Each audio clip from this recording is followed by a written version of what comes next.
Merci chers internautes et téléspectateurs, vous qui êtes nombreux en train de nous suivre à travers diverses localités du territoire de la province du Nord Kivu. Vous nous suivez également à travers diverses provinces de la République démocratique du Congo. Abonnez-vous nombreux sur la chaîne. Nous sommes Afrimedia TV, fait pour vous informer sur diverses actualités de la situation sécuritaire dans diverses localités et territoires de la province du Nord Kivu.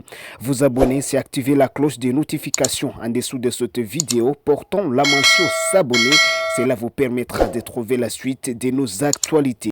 Vous nous suivez également à travers diverses régions de la diaspora. Vous abonnez en partageant massivement nos informations sur toutes les plateformes numériques. Bienvenue dans cette actualité matinale de ce jeudi 23 janvier 2025. Les armées lourdes et légères sont entendues depuis le matin de ce jeudi 23 janvier 2025 dans les montagnes surplombant la cité de Saké. Nous sommes dans la chefferie de Baoundé en territoire de Massissi, c'est dans la province du Nord Kivu, à l'est de la République démocratique du Congo. Selon nos sources sécuritaires dans la région, les forces armées de la République démocratique du Congo, appuyées par le VDP Wazalendo, sont déterminées plus que jamais à déjouer les attaques et l'avancée des rebelles de 23 dans cette région du territoire de Massissi. Direction vers le territoire de Rutshuru, à l'est de l'agglomération de Kabanda, près de Kibirizi. Nous sommes dans la chefferie de Bwito, en territoire de Rutshuru au Nord Kivu. Les actes de violation des droits humains ont pour la énième fois été perpétré par le rebelle du 23 la journée du mercredi 22 janvier 2025. Nous vous proposons ce témoignage du représentant des jeunes de la chefferie de Bwito, Chirac Mafoula. En fait, il y a eu des affrontements qui sont signalés depuis tôt le matin à l'est de Kabanda et Kibirizi. C'est dans un endroit dénommé Kaumiro, situé en groupement Mabambo, chefferie de Bwito dans le Rutshuru, et au cheval avec le parc national de Virunga. Et ce sont les rebelles terroristes M23 qui sont partis à Kaumiro. Ils ont passé une nuit là-bas selon nos sources fiables sur place depuis hier à aujourd'hui, mercredi 22 janvier 2025. Ils ont attaqué les positions de Vaya VDP Wazalendo, différents mouvements qui sont sur place à Kaumiro, et aussi dit être à la recherche des présumés FDLR étant frappés par les forces VDP Wazalendo qui sont sur place à Kaumiro et environ.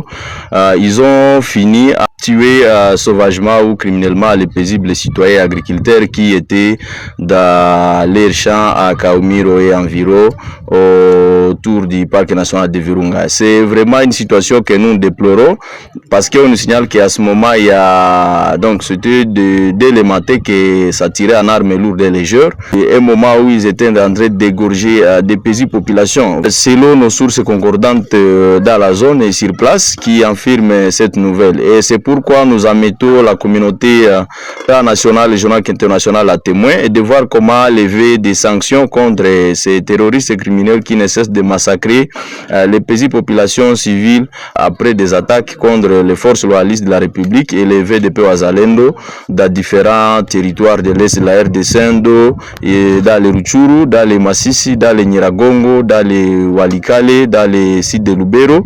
Et c'est là, tôt ou tard, je crois, après la guerre, la justice devrait faire son travail. Mais pour cela, nous essayons aussi d'arrêter qu'il y a de l'inquiétude à millions de citoyens de Kabanda, Kibirizi, dans les Bwito partout, voire c'est de Bambo, parce que les M23 avaient communiqué depuis décembre dernier, dire aux habitants de ne pas fréquenter les chats de Kaumiro, les chats situés à cheval au parc national de Virunga, dire qu'ils vont y mener des opérations contre les présumés FDLR et les présumés Wazalendo qui sont dans ces coins de l'est de Kibirizi, Kabanda, Rundi environ. Et c'est ce qui inquiète parce que les populations ne vivent que de l'agriculture, alors ils ne savent pas comment ils pourront survivre quant à ça. C'est pourquoi nous essayons aussi d'interpeller le gouvernement de la République au travers le commandant suprême des forces loyalistes,